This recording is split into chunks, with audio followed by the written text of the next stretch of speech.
The Fox and the Grapes. A hungry fox saw some fine bunches of grapes hanging from a vine that was trained along a high trellis, and did his best to reach them by jumping as high as he could into the air.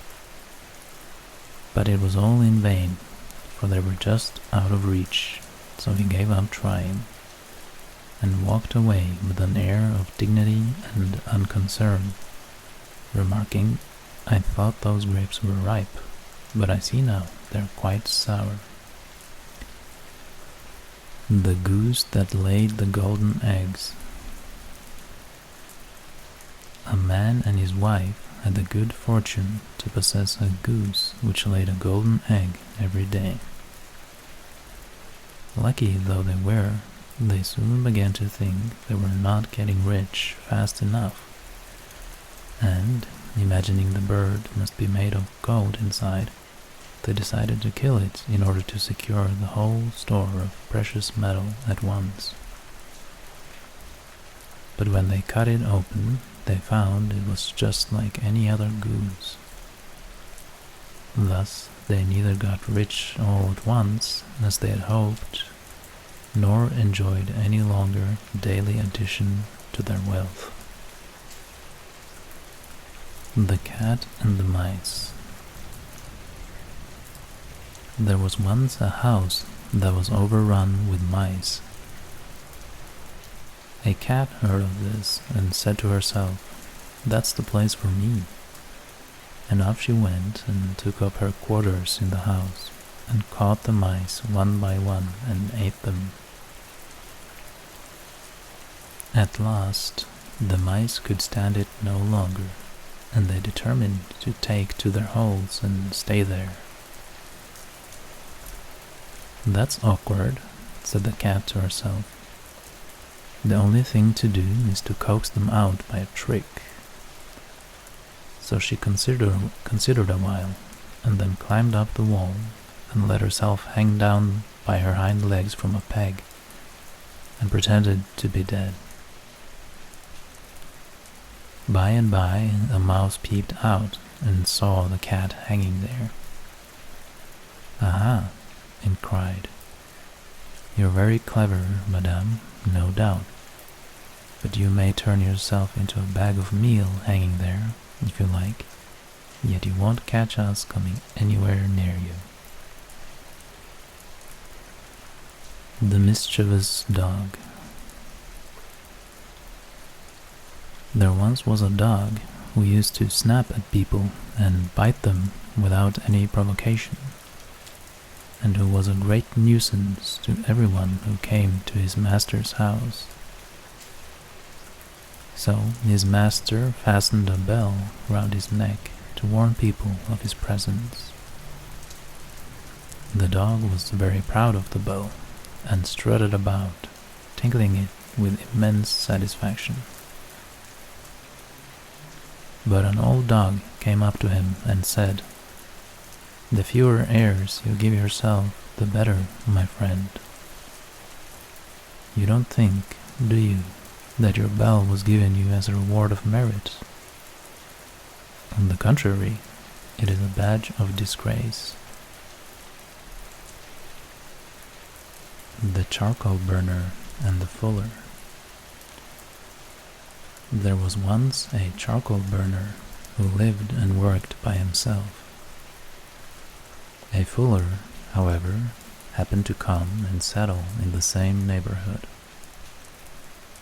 And the charcoal burner, having made his acquaintance and finding he was an agreeable sort of fellow, asked him if he would come and share his house. "We shall get to know one another better that way," he said, "and, beside, our household expenses will be diminished." The fuller thanked him, but replied, "I couldn't think of it, sir. Why, everything I take such pains to whiten would be blackened in no time by your charcoal." The Mice in Council. Once upon a time, all the mice met together in council and discussed the best means of securing themselves against the attacks of the cat. After several suggestions had been debated, a mouse of some standing and experience got up and said, "I think I've hit upon a plan which will ensure our safety in the future, provided you approve and carry it out. It is that we should fasten a bell around the neck of our enemy the cat, which will by its tinkling warn us of her approach." This proposal was warmly applauded, and it had been already decided to adopt it, when an old mouse got upon his feet and said, "I agree with you all that the plan before us is an admirable one, but may I ask, who is going to put the bell on the cat?" "The bat and the weasels." A bat fell to the ground and was caught by a weasel. I was just about to be killed and eaten when it begged to be let go. The weasel said he couldn't do that because he was an enemy of all birds on principle. "Oh, but," said the bat, "I'm not a bird at all. I'm a mouse." "So you are," said the weasel, "now that I look at you," and he let it go. Some time after this, the bat was caught in just the same way by another weasel, and, as before, begged for its life. "No," said the weasel, "I never let a mouse go by any chance." "But I'm not a mouse," said the bat, "I'm a bird." "Why, so you are," said the weasel, and he too let the bat go. The dog and the sow. A dog and a sow were arguing, and each claimed that its own young ones were finer than those of any other animal. "Well," said the sow at last, "mine can see, at any rate, when they come into the world, but yours are born blind." The fox and the crow. A crow was sitting on a branch of a tree with a piece of cheese in her beak, when a fox observed her and set his wits to work to discover some way of getting the cheese. Coming and standing under the tree, he looked up and said, "What a noble bird I see above me! Her beauty is without equal, the hue of her plumage exquisite. If only her voice is as sweet as her looks are, she ought without doubt to be the queen of the birds." The crow was hugely flattered by this, and just to show the fox that she could sing, she gave a loud caw. Down came the cheese, of course, and the fox, snatching it up, said, "You have a voice, madame, I see. What you want is wits." The horse and the groom. There was once a groom who used to spend long hours clipping and combing the horse of which he had charge, but who daily stole a portion of his allowance of oats and sold it for his own profit. The horse gradually got into worse and worse condition, and at last cried to the groom, "If you really want me to look sleek and well, you must comb me less and feed me more."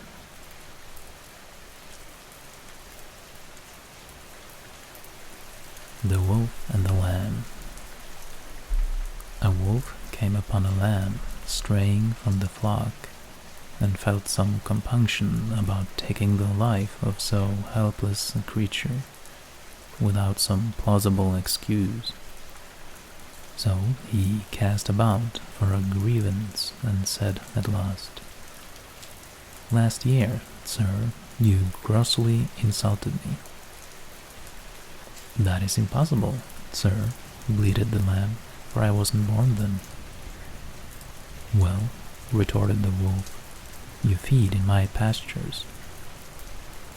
"That cannot be," replied the lamb, "for I have never yet tasted grass."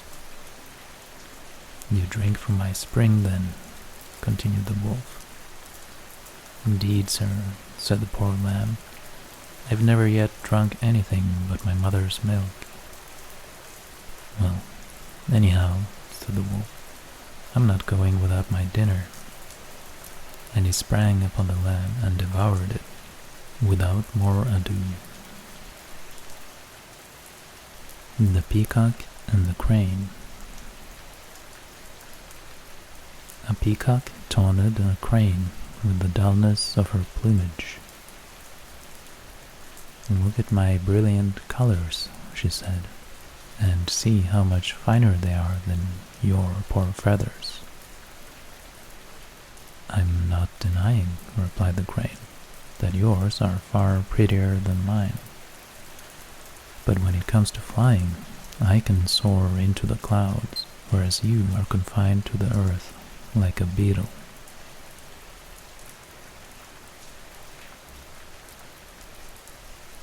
The Cat and the Birds. A cat heard that the birds in an aviary were ailing. So he got himself up as a doctor, and, taking with him a set of the instruments proper to his profession, presented himself at the door and inquired after the health of the birds. "We shall do very well," they replied, without letting him in, "when we've seen the last of you." The Spendthrift and the Swallow. A spendthrift, who had wasted his fortune and had nothing left but the clothes in which he stood, saw a swallow one fine day in early spring. Thinking that summer had come and that he could do now without his coat, he went and sold it for what it would fetch. A change, however, took place in the weather, and there came a sharp frost which killed the unfortunate swallow. When the spendthrift saw its dead body, he cried, "Miserable bird, thanks to you, I'm perishing of cold myself." The Moon and her Mother. The Moon once begged her mother to make her a gown. "How can I?" replied she. "There's no fitting your figure. At one time you're a new moon, and at another you're a full moon, and in between you're neither one nor the other."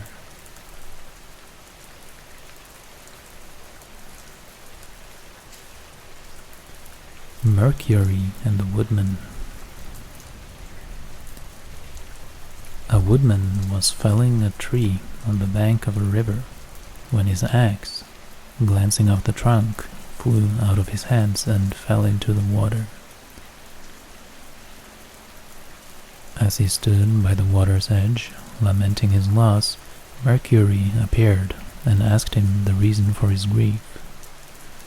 And on learning what had happened, out of pity for his distress, he dived into the river and, bringing up a golden axe, asked him if that was the one he had lost. The woodman replied that it was not, and Mercury then dived a second time, and, bringing up a silver axe, asked if that was his. "No, that is not mine either," said the woodman. Once more, Mercury dived into the river and brought up the missing axe. The woodman was overjoyed at recovering his property, and thanked his benefactor warmly. And the latter was so pleased with his honesty that he made him a present of the other two axes. When the woodman told the story to his companions, One of these was filled with envy of his good fortune and determined to try his luck for himself. So he went and began to fell a tree at the edge of the river, and presently contrived to let his axe drop into the water. Mercury appeared as before, and on learning that his axe had fallen in, he dived and brought up a golden axe, as he had done on the previous occasion. Without waiting to be asked whether it was his or not, the fellow cried, "That's mine, that's mine," and stretched out his hand eagerly for the prize. But Mercury was so disgusted at his dishonesty that he not only declined to give him the golden axe, but also refused to recover for him the one he had let fall into the stream.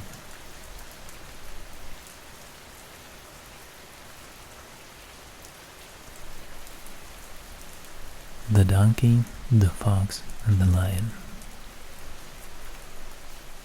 A donkey and a fox went into partnership and sallied out to forage for food together. They hadn't gone far before they saw a lion coming their way, at which they were both dreadfully frightened. But the fox thought he saw a way of saving his own skin, and went boldly up to the lion and whispered in his ear, "I'll manage that you shall get hold of the donkey without the trouble of stalking him, if you'll promise to let me go free." The lion agreed to this, and the fox then rejoined his companion, and contrived before long to lead him by a hidden pit, which some hunter had dug as a trap for wild animals, and into which he fell. When the lion saw that the donkey was safely caught and couldn't get away, it was to the fox that he first turned his attention, and he soon finished him off, and then at his leisure proceeded to feast upon the donkey.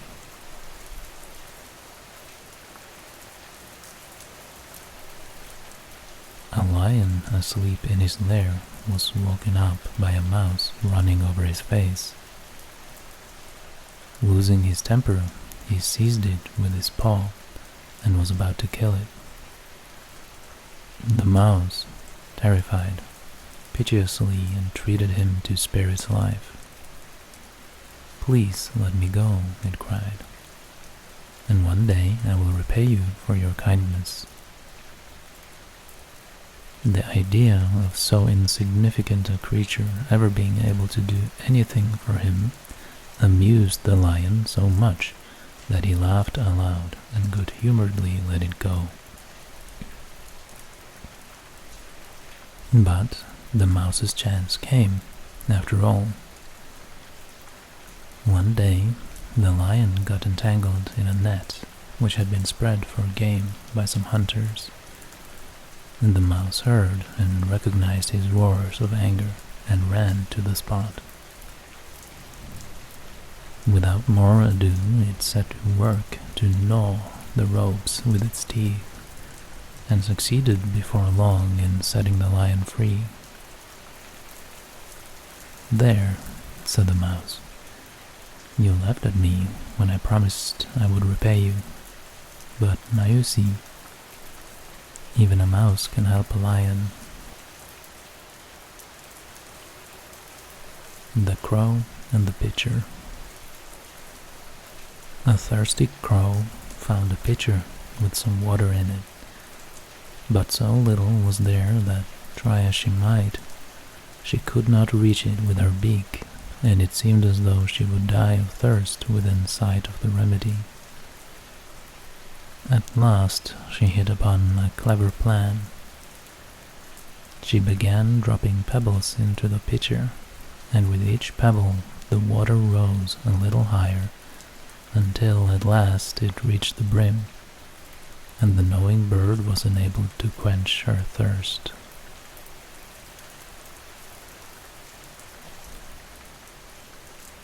Some mischievous boys were playing on the edge of a pond, and, catching sight of some frogs swimming about in the shallow water, they began to amuse themselves by pelting them with stones, and they killed several of them.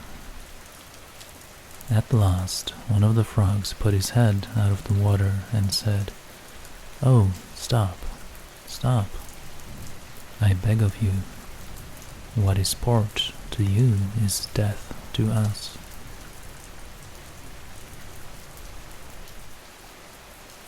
The North Wind and the Sun. A dispute arose between the North Wind and the Sun, each claiming that he was stronger than the other. At last they agreed to try their powers upon a traveler, to see which could soonest strip him of his cloak. The North Wind had the first try, and, gathering up all his force for the attack, he came whirling furiously down upon the man, and caught up his cloak as though he would wrest it from him by one single effort. But the harder he blew, the more closely the man wrapped it around himself. Then came the turn of the sun. At first he beamed gently upon the traveler, who soon unclasped his cloak and walked on with it hanging loosely about his shoulders. Then he shone forth in his full strength, and the man, before he had gone many steps, was glad to throw his cloak right off and complete his journey more lightly clad. The Mistress and Her Servants. A widow, thrifty and industrious, had 2 servants whom she kept pretty hard at work. They were not allowed to lie long abed in the mornings, but the old lady had them up and doing as soon as the roosters sang. They disliked intensely having to get up at such an hour, especially in winter time, and they thought that if it were not for the rooster waking up their mistress so horribly early, they could sleep longer. So they caught it and wrung its neck. But they weren't prepared for the consequences. For what happened was that their mistress, not hearing the rooster crow as usual, woke them up earlier than ever and set them to work in the middle of the night.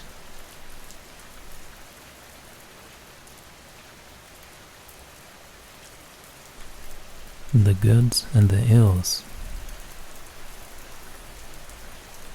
There was a time in the youth of the world when goods and ills entered equally into the concerns of men, so that the goods did not prevail to make them altogether blessed, nor the ills to make them fully miserable.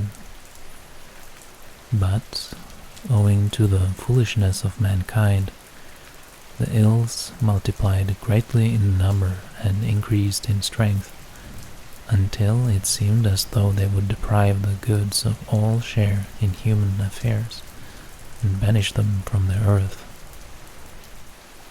The latter, therefore, betook themselves to heaven and complained to Jupiter of the treatment they had received, at the same time praying him to grant them protection from the ills, and to advise them concerning the manner of their intercourse with men. Jupiter granted their request for protection, and decreed that for the future they should not go among men openly in a body, and so be liable to attack from those hostile ills, but singly and unobserved, and at infrequent and unexpected intervals. Hence it is that the earth is full of ills, for they come and go as they please, and are never far away, while goods, alas, come one by one only, and have to travel all the way from heaven, so that they are very seldom seen. With that, I hope you've become relaxed enough that you can finally enter dreamland where you belong. Good night and sleep well.